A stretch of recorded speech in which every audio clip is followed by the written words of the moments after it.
Lectura del libro de los Hechos de los Apóstoles.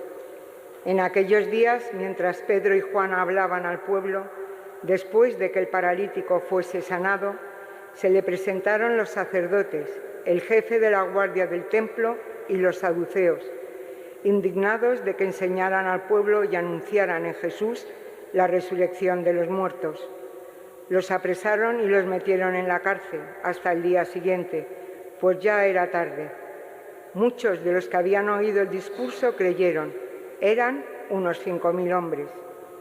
Al día siguiente se reunieron en Jerusalén los jefes del pueblo, los ancianos y los escribas, junto con el sumo sacerdote Anás y con Caifás y Alejandro, y los demás que eran familia de sumos sacerdotes. Hicieron comparecer en medio de ellos a Pedro y a Juan, y se pusieron a interrogarlos. ¿Con qué poder o en nombre de quién habéis hecho eso vosotros? Entonces Pedro, lleno de Espíritu Santo, les dijo: jefes del pueblo y ancianos, porque le hemos hecho un favor a un enfermo, nos interrogáis hoy para averiguar qué poder ha curado a ese hombre. Quede bien claro a todos vosotros y a todo Israel que ha sido el nombre de Jesucristo el Nazareno, a quien vosotros crucificasteis y a quien Dios resucitó de entre los muertos. Por este nombre se presenta este sano ante vosotros. Él es la piedra que desechasteis vosotros, los arquitectos, y que se ha convertido en piedra angular. No hay salvación en ningún otro, pues bajo el cielo no se ha dado a los hombres otro nombre por el que debamos salvarnos. Palabra de Dios. Te alabamos, Señor. La piedra que desecharon los arquitectos es ahora la piedra angular. La piedra que desecharon los arquitectos es ahora la piedra angular. Dad gracias al Señor porque es bueno, porque es eterna su misericordia. Diga la casa de Israel: eterna es su misericordia. Digan los que temen al Señor: eterna es su misericordia. La piedra que desecharon los arquitectos es ahora la piedra angular. La piedra que desecharon los arquitectos es ahora la piedra angular. Es el Señor quien lo ha hecho. Ha sido un milagro patente. Este es el día que hizo el Señor. Sea nuestra alegría y nuestro gozo. La piedra que desecharon los arquitectos es ahora la piedra angular. Señor, danos la salvación. Señor, danos prosperidad. Bendito el que viene en nombre del Señor. Os bendecimos desde la casa del Señor. El Señor es Dios, Él nos ilumina. La piedra que desecharon los arquitectos es ahora la piedra angular. Aleluya, aleluya, aleluya. Este es el día que hizo el Señor.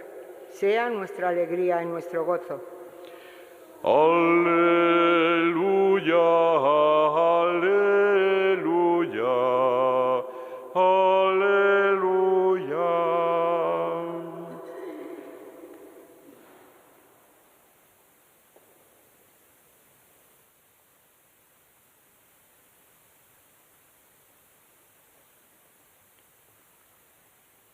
El Señor esté con vosotros. Lectura del Santo Evangelio según San Juan.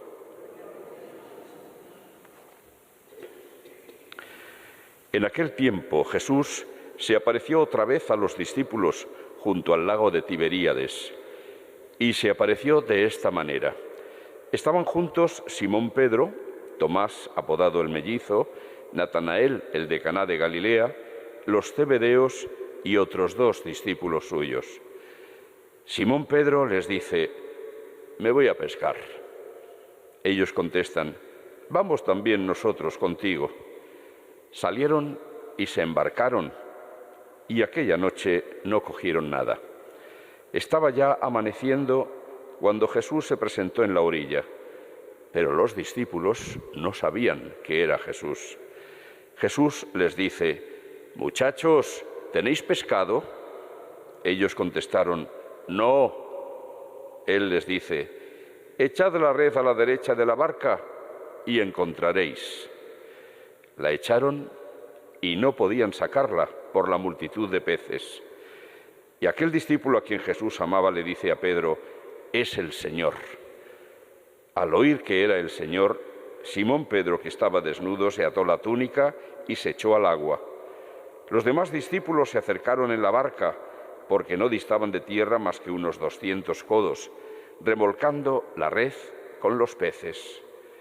Al saltar a tierra, ven unas brasas con un pescado puesto encima y pan.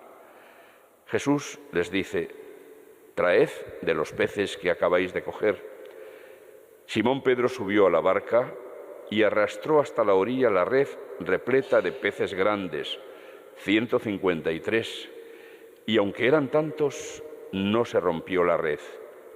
Jesús les dice: «Vamos, almorzad». Ninguno de los discípulos se atrevía a preguntarle quién era, porque sabían bien que era el Señor. Jesús se acerca, toma el pan y se lo da, y lo mismo el pescado. Esta fue la tercera vez que Jesús se apareció a los discípulos después de resucitar de entre los muertos. Palabra del Señor.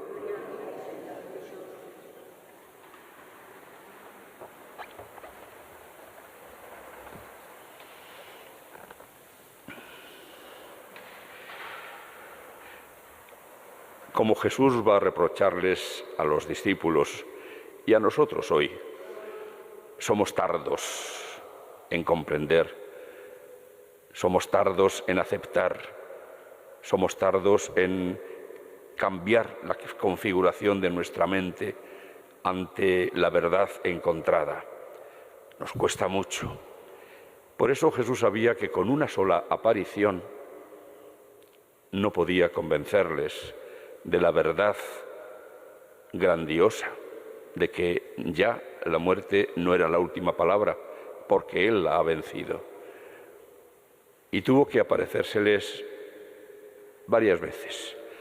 No es posible determinar el número, en primer lugar porque ningún evangelista ha pretendido narrar con pelos y señales todas y cada una de las apariciones, sino que así, diríamos, se escriben a bote pronto, acordándose de algunas y contando las cosas siempre un poco confusas en la memoria, de tal manera que es imposible hacer una armonización de las apariciones que narran los distintos evangelistas, aunque hay datos que son comunes a todas ellas, porque son justamente los que responden a los puntos esenciales. Por lo pronto, que hubo esas apariciones, y que no fue una, que fueron varias. Cuando los apóstoles testifiquen delante de los demás, dirán que nosotros somos testigos, el Señor se ha aparecido a nosotros y hemos comido y bebido con Él. He aquí una de las apariciones en las que Jesús les prepara un almuerzo. No vamos a decir que un banquete, porque el pescado asado y no sé si algún trozo de pan también, sí, también habla del pan. No sé si eso se le puede considerar banquete, pero comen juntos. Es un signo de cercanía y amistad. La última vez que lo habían hecho había sido en la última cena. Y allí les había llamado amigos. Vosotros sois mis amigos si estáis de acuerdo conmigo, si hacéis lo que yo os digo. Y ahora Jesús se comporta como amigo. Es el amigo que ha venido a ver a sus amigos tristes, desesperanzados. Ha venido a darles ánimo, a darles la alegría de su presencia.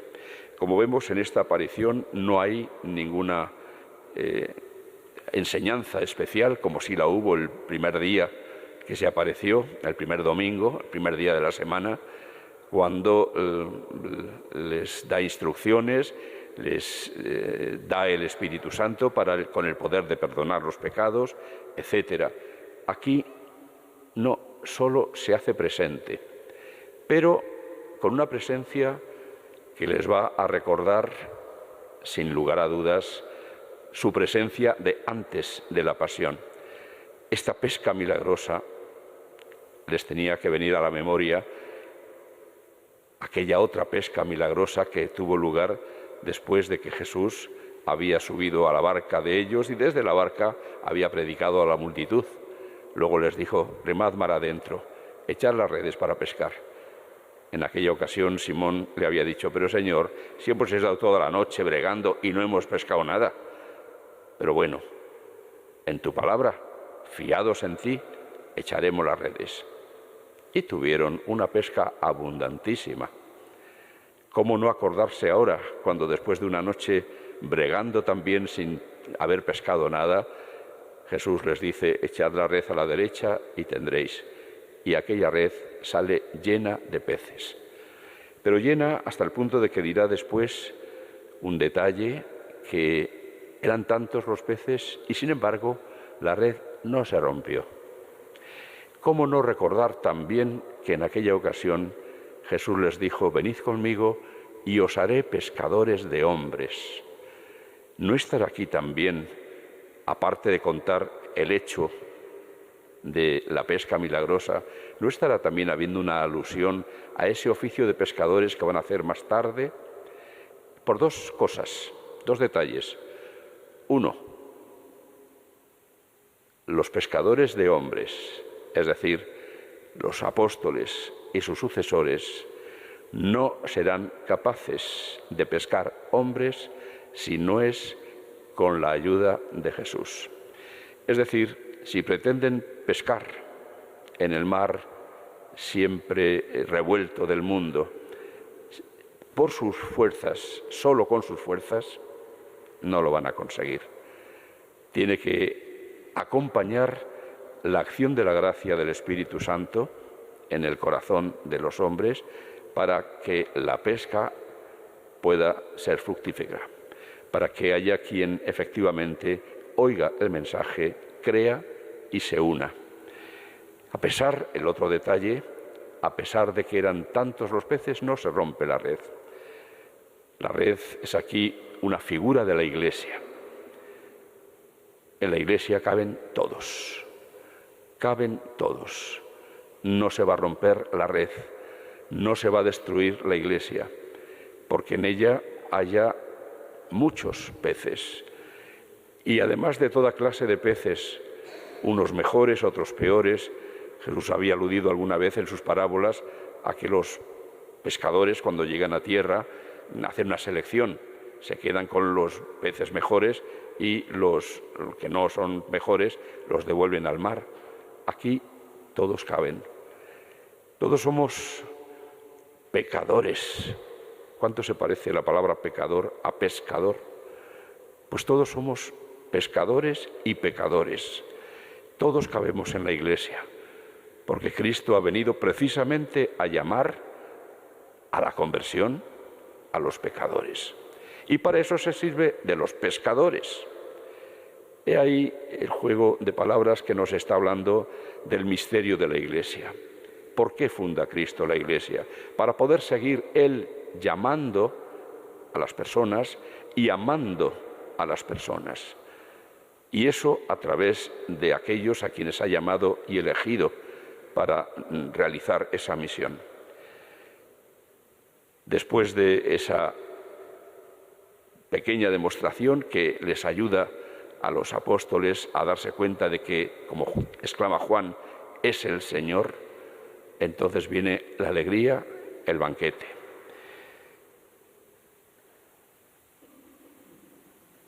Jesús, una vez más, aprovecha la ocasión para recordarles los gestos que había realizado en la última cena y que lo identifican a Él. Tomó el pan, lo repartió y lo mismo el pescado. En este caso no se habla del vino, probablemente porque no había vino, sencillamente. Pero de alguna manera recuerda aquella comida de amigos que habían tenido de despedida en la última cena. Naturalmente, con todas estas experiencias y encuentros con el Señor resucitado, los apóstoles se fueron convenciendo y afirmando en su interior de la realidad de lo que había ocurrido. Incomprensible, pero había ocurrido, no podían negarlo. Se les había, diríamos, restregado por los ojos y por los oídos esta presencia del Señor, una presencia nueva, distinta, hasta el punto y es un dato en el que también coinciden todos los evangelistas, que no le reconocen de primeras, no le reconocen hasta que no pasa algo especial. ¿Y qué ocurre como consecuencia de esta seguridad y de estos encuentros con el Señor? Pues ocurre lo que hemos escuchado en la primera lectura. Los apóstoles por fin se convierten en testigos de Jesús. Y por ser testigos de Jesús, a quien habían crucificado, ellos mismos van a probar las amarguras de la persecución y hasta del maltrato.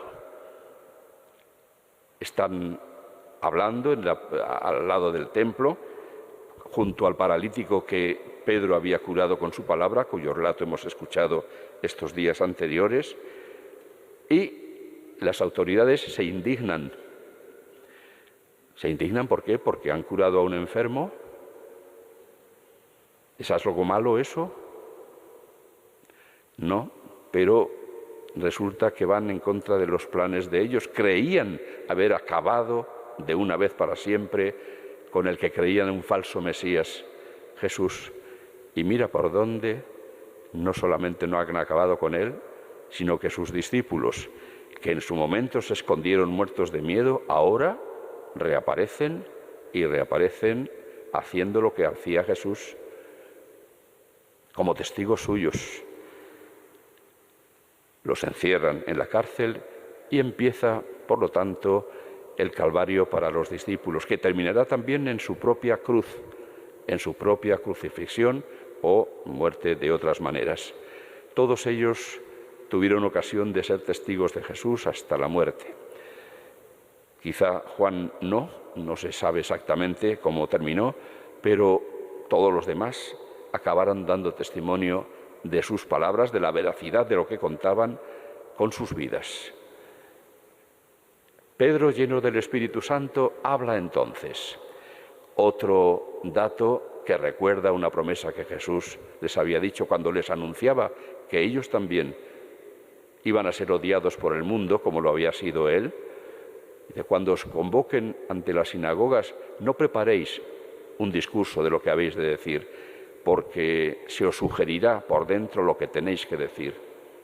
Y aquí está, lleno de Espíritu Santo, Pedro habla.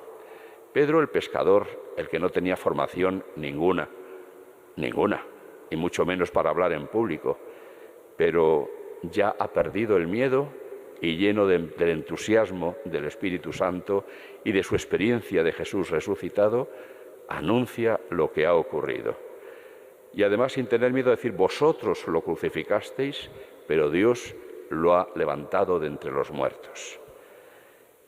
He aquí el testimonio que también a nosotros se nos invita a dar hoy, porque ese sois testigos nos lo dice a nosotros también hoy.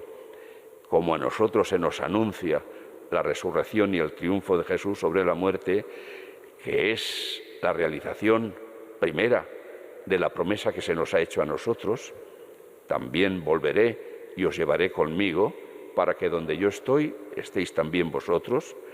Pues bien, la garantía del cumplimiento de esa promesa es Jesús mismo en persona. No podemos anunciar la resurrección de los muertos, la vida eterna para todos nosotros, si no es apoyándonos en que ya ha ocurrido esa promesa en Cristo. Él es el primogénito de entre los muertos resucitado, el primogénito, el primero que ha resucitado, pero no el único. María ya le ha seguido en sus pasos. María ya ha sido resucitada, eso quiere decir que fue asunta en cuerpo y alma a los cielos. Ahora quedamos nosotros y sin duda ninguna eso va a ocurrir. Por eso la Pascua es para nosotros la gran fiesta de la vida, la gran fiesta. Hay motivos para tener fiesta en el corazón, motivos más que de sobra. Si por un lado nos amarga y nos asusta el pensamiento de que tenemos que morir, por otro lado, la seguridad y la certeza de que eso no va a ser para siempre nos debe alegrar. Así pues, demos muchas gracias al Señor y pidamos ayuda para vivir en fidelidad a Él.